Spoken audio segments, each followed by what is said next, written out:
Hindi pa man nakakaahon sa problemang baha na dulot ng bagyong Enteng, humarap ulit sa panibagong problema sa baha ang mga taga-Biñan sa Laguna.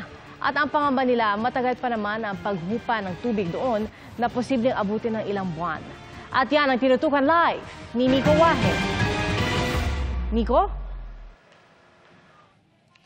Pia, baka raw umabot na ng Pasko o di kaya hanggang bagong taon ang baha rito sa Barangay Malaban at sa iba pang barangay na kadikit ng Laguna Divide dito sa Biñan, Laguna. Dahil mababaw ang lawa ay mabagal ang paghupa ng baha rito lalo na kapag umaapaw itong Laguna Divide. Makapal na putik ang iniwan ng bagyong Christine sa paghupa ng baha sa Biñan, Laguna. Ang may-ari ng mga establishmento nagsimula ng maglinis. Si Mang Andy na may negosyong patahian, sa Lunes na lang daw magbubukas. Sa Barangay Malaban sa Biñan, nakatabi ng Laguna Divide, baha pa rin.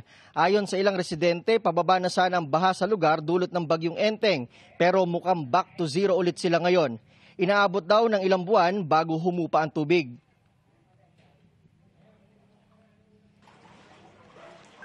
Mga kapuso, itong aking nasa likuran, yan na mismo yung Laguna Divide na kadikit nitong Barangay Malaban at yung iba pang mga barangay dito sa Biñan, Laguna.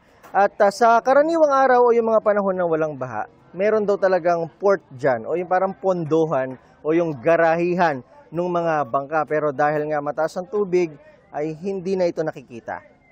Talagang hirap na hirap po sa pagkilos. Maraming salamat, Nico Wahe.